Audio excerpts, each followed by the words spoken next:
I'm Jordan. This is Unedited. Well, welcome to Unedited. So glad that you have joined us today.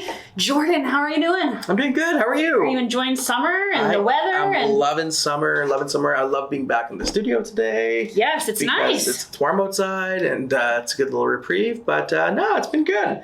Been fun. I can't believe it's almost like over. I know. It's kind of weird. That's what always scares me about August long weekend, like that happening just last weekend or whatever. Yeah. That as soon as that seems to hit, yeah.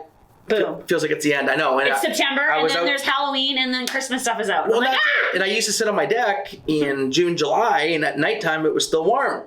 Now it's cold at like 10, 11 o'clock. So it kind of signals a shift. That's August and September, though, sometimes are actually the warmer months. That's true. Yeah, it can You know happen. what I mean? So we still got maybe some hope. There's hope. Nice weather. There is hope. Yeah, I do like winter, but I won't lie. I wouldn't mind summer to prolong itself a little bit this year if I wanted to. So. And you don't find with all this hockey talk that you feel like you're getting straight into the winter? It's a weird season, right? Because as you mentioned, the World Juniors is on right now. In the summer, and then something begins in the Absolutely. I remember last Christmas when this got canceled because of the COVID wave of Omicron. Mm-hmm. And I remember me and my dad looked at each other because he came for Christmas. And we were like, what do we do now? Like, because like the World Juniors just for Canadians is Christmas time. That's the holidays, right? Mm-hmm. So that tournament's going on. And it's going to be interesting to see how that all plays out. Unfortunately for Hockey Canada, they found themselves in a spot that they don't want to be in right now. And so hopefully justice is served and all that's worked out in regards to that. But as far as the hockey goes, I think Canada's excited for their team.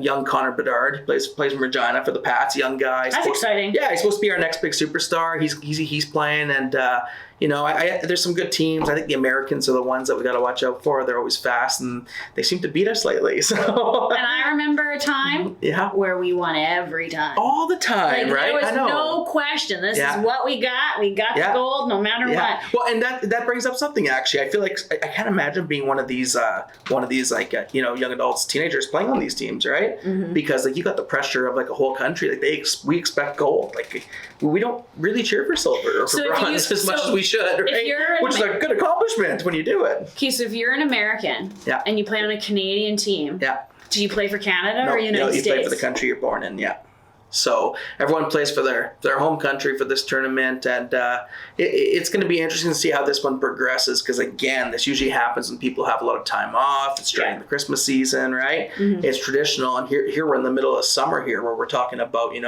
not wishing winter away, and all of a sudden we have hockey going on. Winter sport. It's a winter sport. Absolutely. So, I don't know. I'll just say go Canada, and I hope we win gold, and I hope it pans out that way. So awesome. Mm-hmm. And then today we decided to go on a little tour today. We did, yes. We decided to go around the city a little bit, if you could say it like that. Mm-hmm. Yeah. Why? Why did we want to go around to see the bridges? What's so exciting about a bridge? Well, apparently we're the city of bridges, right?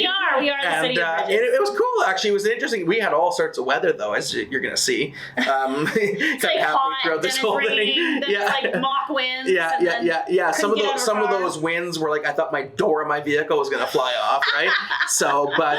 No, it was cool. It was neat to see all the bridges, and it is kind of neat just to go see them on one day. You just never think about the fact that we have so many of them around here, and so many of them, especially in the summer, like just off of them is just beautiful land, beautiful things. Nice. Yeah. It's so cool. What's your favorite bridge in the city of Saskatoon? That's what we were talking about. It's either Broadway or University. I think just the location and the way they light it up at Christmas time and just all the lights in the evening look really nice. And you can really see the Besbro down there and like all the city all lit up, right? Yeah.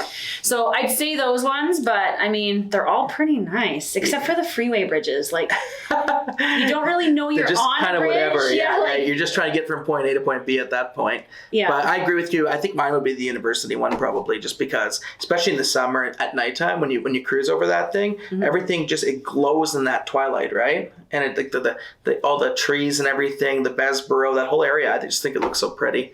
And I like it. And probably winter would probably be Broadway because I like how they put the snowflakes up and make it look Christmassy. So, did you have any like weird traditions when you went over a bridge when you were little? I don't think so. Like, when you go under a tunnel and everyone screams? Okay. I know people, we still do the scream thing with our daughters. Yeah. I still do. Like, you scream at them. But like, I knew people that lifted their legs up every time they went over a bridge. Interesting. And I was just wondering if you had anything like that. Superstitious almost thing? Maybe. Okay. But like, I don't scream under a tunnel because it's superstition. I just do it. Like, yeah, I don't know. Think so I generally just try to hold the wheel straight and get across the bridge for the most part. Yeah, I can't say I love bridges. He did not really like going up onto the train bridge there. No, too high for me. So I did it in my first year when I came here for college, and that was a good one-time experience, and sometimes things just need to be experienced once. Right? And I was saying to Ashley, heights or not, it does feel not so safe. Like, you can see the bottom. A train could go by, and the whole thing is shaking. Yeah. But you know what I noticed up there that I'd never noticed before? What's that? Up the stairways, people are starting to put like those lover locks on the wall. So what they do is they engrave. So if it was like you and Nicole, you put your initials, like Jordan plus Nicole. Yeah. And then you go and lock it on there permanently, and it's starting to fill up with locks. Oh, that's funny. And I know it's from some country. I think it's Paris. So if you know the actual answer, I can't remember. Let us know. But that's basically what they're doing. Yeah. And so now there's all these like relationships, whether they're married or boyfriend and girlfriend, and they're all locked up on the bridge there. I don't know. I thought it was kind of cute. It's like the bridge of love, right? It's the love bridge. The Jordan will not go up. yeah. I'm staying down, you know. That's where I roll down there. I got a good view of everything down there. That's how you could really show Nicole that you loved her. You have to go all the way to the top to put your lock on. Yeah, and maybe I'll even walk onto the bridge when I see a train coming, right? So have you been up there with the train? Yes. Okay. We used to do it intentionally when we were younger. I figured. Just when I was younger, I guarantee I would have done it. Yeah, just to be like, you know, it's adrenaline rush or something like that. I don't know. Yeah, I guess I was a little I wouldn't go seek carefree. it out now. Yeah. But if I was up there, I wouldn't be that scared. So. Oh, for sure. And then we got hungry. Yes. So we wanted to go to a local place in town. Yeah. And we found an awesome one. Yeah. Delish by Tish. Oh, so good. So good. It is so great there. Yeah. If you have not been there, you're like so missing out. Yeah. So whenever we go out to eat or we eat together, Jordan never finishes his food. It doesn't matter how much is on his plate. I leave something on there. He always leaves. He had everything. He was like sipping out of the bowl, drank out of the bowl to get all the chicken noodles. Chicken noodle soup was so good. Caesar salad was unreal. And the chai latte. Nice. Yeah, it was good. And you leave there feeling good. I don't know. There's just something about the food, right? It's a good amount. It's a good serving. Yeah. And healthy. Yeah. All homemade. I could wholeheartedly recommend it. I love how they're known for soup. I didn't even know this. But like literally there's a menu when you walk out that you can take with you that tells you the soup for every day of the month. See, and I love that because what if I keep going there on the same soup day? Now I can actually try the other ones. Plus a different salad every day. Yeah. Cheesecakes. Oh my goodness. They're cheesecakes. I didn't cave and get one. I should have. Yeah. But they had every kind of cheesecake. This huge birthday cake. Ashley was eating hers in the car. She couldn't even resist. Yeah. It looked awesome too. So good. So yeah. Anyways, you got to check it out. It's on 14th Street in Saskatoon, and it's Delish by Tish. We highly recommend it. Absolutely. And you're going to see a little video now of us kind of exploring and checking out the bridges. Well, we're out here in the beautiful city of Saskatoon, and we're checking out all the bridges today. And this is Circle Drive North, I think? City of Bridges. Yeah, it is. Yeah, check out all the bridges. Yeah, this one's kind of cool. We're in this little walkway underneath it. It's nice. Do you like bridges? You a bridge fan? Yeah, I actually like them a lot, and especially running and biking across them. I know it's not everybody's thing, but I like it. And this bridge is cool because it's underneath, right? So you can get to the other side by going underneath and around, which is really nice. I love it. I've never been on this, so this is good. Awesome. Learning new stuff about the city today. So this is one of 8? I think so. One of 8 that we're going to check out today. Yeah, so join us. Let's go look at more bridges. So we're at another bridge here in the city of Saskatoon, City of Bridges. This one up here is technically called the CPR bridge, but we know it as the train bridge. Yeah. Down by the weir. So, and I don't like heights, so I'm filming down here, okay? So apparently this is a good view for the camera. I thought it was great. You can see the tracks up here. Everything about this view just looks great to me. When I was younger though, actually even as an adult, I used to go up there on purpose when a train goes by. See, I wouldn't do this. The whole thing shakes because it's just like wooden little platforms. It's not like a solid cement bridge. My first year at college when I got here in 2002, I went up there and did a little walk kind of thing, and I haven't done since, and you know, that one time was good for me, so. Lots of people get their wedding photos here. Yeah. And their grad photos. That's Do you ever see that? They're like sitting on the tracks or like, it's all, cool. I can see it. There's like a lot of random stuff down here though. There is. You got the weir over here. So that's a cool part of Saskatoon. There's underwear over there. There's underwear over here, yes. There's all sorts of things happening here. I got engaged just down there. Oh, that's a good story. I like that one. That's awesome. Yeah, check out Saskatoon, City of Bridges.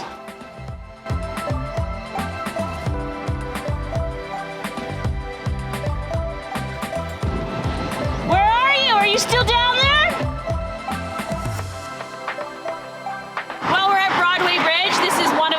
favorite bridges, especially at Christmas time when they've got all the Christmas decor on there. Snowflakes. Everything's all lit up. Yeah. It's starting to rain now, so you know you're gonna see as we go on whether this continues or it doesn't. Yeah.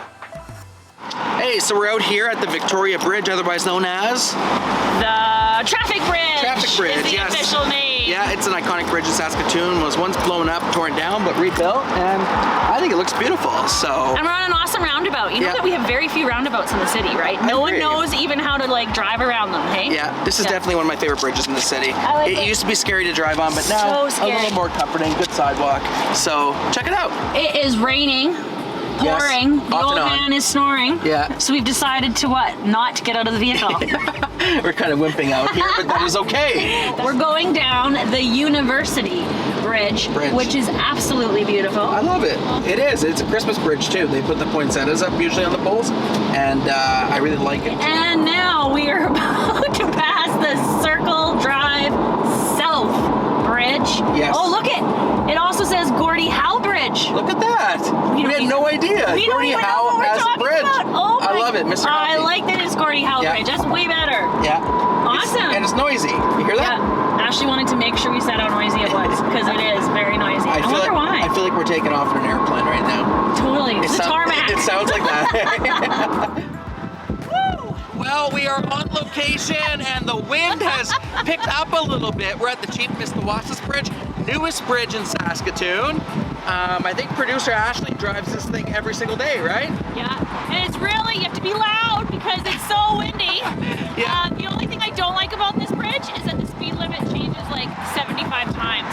I agree. From here to the end. I agree. You're at 60, 70, 80 at one then point. it goes back Just down. let us go 100 Saskatoon, please. Yeah, would be awesome. So, very cool bridge though. Take a look.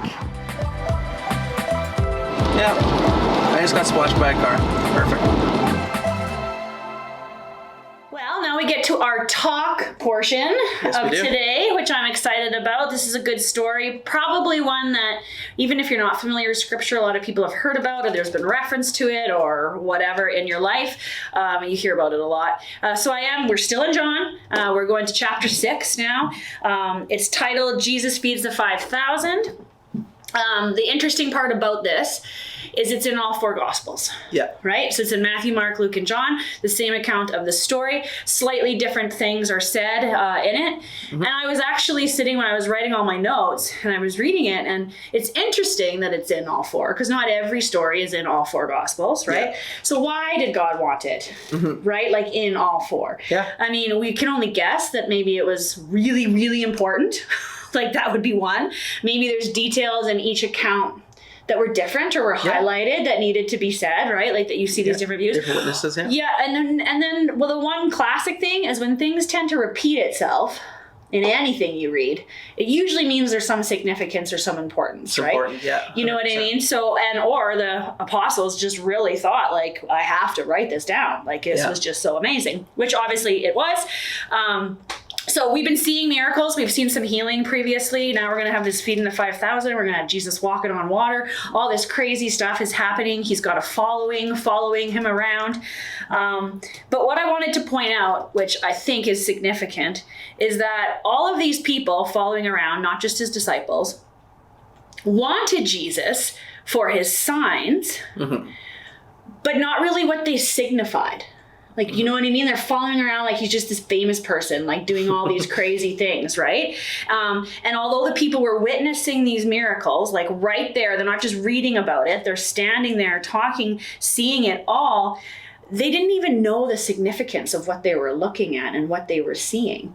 You know what I mean? And maybe we don't even get the significance. Maybe we won't ever until we're in heaven one day actually understand all the importance that's here. But well, definitely. Right? Anyways, but I just think it's significant because everybody wants the miracle. Right? So fun to watch the miracle, get the miracle, but maybe not seeing that there's way more to what he's doing here than just giving them physical bread. Yeah. Right? You know what I mean? And so just that as we go in, and we'll talk about it a little bit more. So I'm in John chapter 6. I'm starting at verse 1. It says, after this, Jesus went away to the other side of the Sea of Galilee. So now there's this large crowd that's following him, like I just mentioned. So he went up to the mountain, and there he sat with his disciples. Now it's Passover. The feast of the Jews was at hand. So Passover offers us a little bit of a timeline of when it's happening, right? But this, which is important, I think we've mentioned it in Unedited before, but the Jewish people would come together to celebrate this remembrance of being rescued from Egypt. And it would have been heavily food orientated, like probably unleavened bread and like big celebrations and wine and all these things, right? So it would have been a big deal. So that's what's happening here. So lifting up his eyes, then at seeing the large crowd that was coming towards him, Jesus said to Philip, where are we to buy bread so that these people may eat? So Jesus is like, where am I supposed to buy bread? Where are we supposed to buy bread with this money, right? It's funny whenever he asks a question, Because and his he's not looking for advice. Yes. He's never asking the question. I mean, he's looking to like say something more, right? Always. Anyway, so he said this to test him, for he himself knew what he would do. So Philip answered, we have 200 denarii, which is money, worth of bread would not be enough for each of them to get a little. One of his disciples, Andrew, Simon Peter's brother, said to him, there is a boy here who has 5 barley loaves and 2 fish. But what are they to do for so many? So 5 loaves of bread and 2 fish. And Jesus said, have the people sit down. Now there was much grass in this place, so the men sat down, about 5,000 in number. What this is interesting to comment here is there'd be much more than 5,000 people. This would have been 5,000 men. Just mentioned men, yeah. So say they even just all had a spouse. You're looking 10,000 people, or if they had kids or whatever. And I think that's very significant. 5 loaves, 2 bread. We're looking at 10,000 plus people. Yeah. The math doesn't add up. It does not add up. So Jesus then took the loaves, and when he had given thanks, I love that, like Jesus sat there and thanked God for the bread, he distributed them to those who were seated. So also the fish, as much as they wanted. And when they had eaten their full, so everybody was full, he told the disciples, get this, gather up the leftovers. Yeah. Okay, so like, not only does he feed the 10,000 people or whatever is there, he has leftovers. He does. Right? There's leftovers. So they gathered them up, and it filled 12 baskets with leftovers from the 5 loaves of bread left for those who had eaten. When the people saw the sign that he had done, they said, this indeed is the prophet who has come into the world. So there's a lot, if you're teaching this, that we could be talking about. But the one thing that's always stuck out to me, which I've shared with you multiple times before, is this whole theory, well, not really a theory. We tend to believe that we're not enough, that we don't have enough to give. Yeah. And by that I mean, I only have fill in the blank, whatever that looks like. Yeah. No way that I can give this. Fill in the blank, right? Why use me when you could use Jordan, right? Or fill in the blank. How can he take my whatever, fill in the blank, and use it? Like, I have very little. How can I do that? We're so prone to do that, though, right? We focus on the little we have, right? Yeah, because, I mean, it's easy if you think you've got plenty and you have overfilling to, like, hand it over. But what about when you don't? Yeah. Right? You know? That's true. And so what I find interesting is that God can do so much with so little, right? Which is what we're seeing in this part of the story. And he's just basically saying, like, what do you have? Like, whoever is watching right now, what do you have that you can give to God for him to multiply it? Multiply it, not just multiply it, have leftovers. Yeah. Like, so much so than we could even imagine, right? Yeah, I love the leftovers part. Because it's not just filling the need, that's it. It's even more. Like, it's even more. Like, leftovers. Like, come on, right? Yeah. So I think that it is really unmeasurable what Jesus can do if you have faith and trust in him. Yeah. Right? Just to hand it all over. It's all his anyways. And once you kind of get that, it's hard for us to learn that, but everything we have, everything who we are is from him, you know? And so we should be eager to do that, but it's really hard for us to not want to hold on to everything. And I remember it was very significant for somebody I'd met a long time ago. They wanted to give to like different like charities and to their churches, but they were so poor. Like they were really, really like struggling check to check. And they had heard somebody talk about this, that God's just asking, what do you have? Like your $2 could be as much as someone's 200. Absolutely. What about, do you have any talents to do? Could you serve? Could you help out in other ways? It's just whatever you do have, he can multiply and use it for good, which is just remarkable, right? Yeah. He will go on to say a little bit more about this bread, not just eating bread, like to sustain your hunger, but that he'll eventually satisfy your hunger and your thirst forever, not filling on bread, but on him, which is a whole amazing part that we're going to talk about next week. And we're going to talk about communion and how it all works into this bread of life. So I want to encourage you now, not just so that I don't forget, and if you're tuning in next week, that we will share communion together. And we're going to talk about it, explain it, all those types of things. And you can do that with whatever you have in your house that you want to prepare. It could be a cracker, it could be bread, it could be a loaf of bread, it could be wine, it could be grape juice, it could be milk, like whatever it is, just have something. And we're going to talk about the significance and the remembrance of this bread of life. So make sure that you tune in for that next week. So now what? We just had the talk, and we're in John chapter 6, and we're talking about fish and bread. And you know what? Honestly, this made me hungry talking about this, because like I could just picture like pickerel fish with like the best batter ever. And this has been like unleavened bread. I know. It would have tasted good though, because I guess to us because Jesus multiplied it, so it would have been tasty it's bread, like right?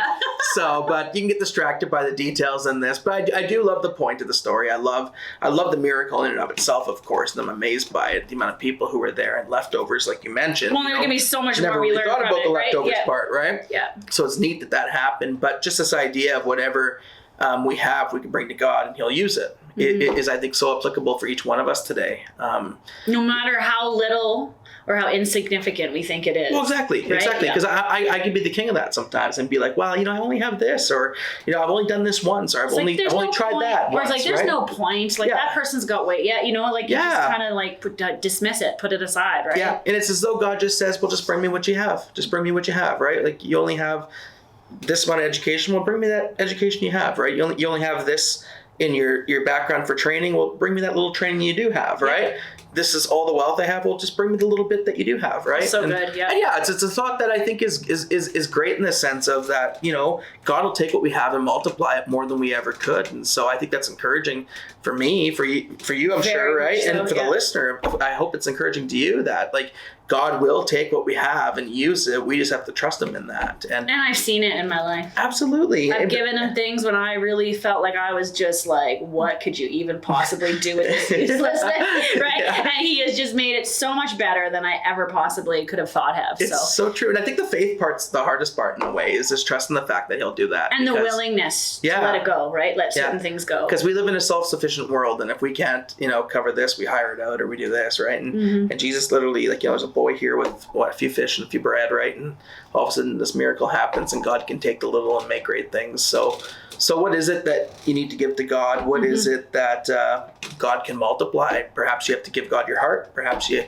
just sensing in your heart that you need to do that. But what is it in your life right now that maybe you're looking at and you're doubting and you're kind of minimizing, when God says, just bring it to me and I'll do something great through it? And don't think you need to wait till you think you have excess of things. Yeah. Like, I'm just so talented. Yeah. Like I can just give you this, or I have so much extra time to give, or so much extra. Don't wait for that, because you've got something that God can use and can multiply, and it's just so important. And like you even just mentioned, your heart. Yeah. Have you ever given that over? Did you, confess that He's your Lord and Savior? Have you been willing? Because you know what? You can see you will see so many amazing things happen when you start to give that over, right? Absolutely. Things of the world become a lot less. Yeah. And things of the kingdom become just so much more. I agree. So I encourage you, whatever that is, to give it to Him. Yeah. To let Him open up His hands and just satisfy your desires. Absolutely. Right. So today, as we close, we are going to give a blessing. So this has happened over many, many years and centuries that people have done this, and it's straight out of Scripture. So it's not even my words. These are straight from the Holy Bible, right to you. So now may the Lord Himself, the Lord of peace, pour into His peace in every circumstance, in every possible way. The Lord's tangible presence be with you all. Yes. Thank you so much for joining us on Unedited. And I really hope that you come back next week and sharing communion with us. That's right. Right? Yeah, I'm looking forward to it. I'm really looking forward to it. So, stay tuned for that. Are we ready to say goodbye? We got our cups back. I think 2 weeks with no cups. I know. Oh, it's been weird. We were pressure. even more awkward with the fist bumps and the high fives, I think. So awkward. So, So thanks for joining us on Unedited. yeah, cheers. Cheers. Let's see you next time. No, leave it alone. That's my phone, actually. Sorry. No, okay, you don't have to. It's like in our system. Okay. Should I pretend like I'm drinking a hot beverage? Okay, so... I always called the movie Les Mis because I didn't know how to pronounce it. I still don't. I got blood on my arm. I'll come back up from now on. No. Okay. Okay, so how are you participating in this segment? Our director is dead. We're on our own. Super deadly. I didn't even say it once, I didn't even say it. Yeah. Super deadly.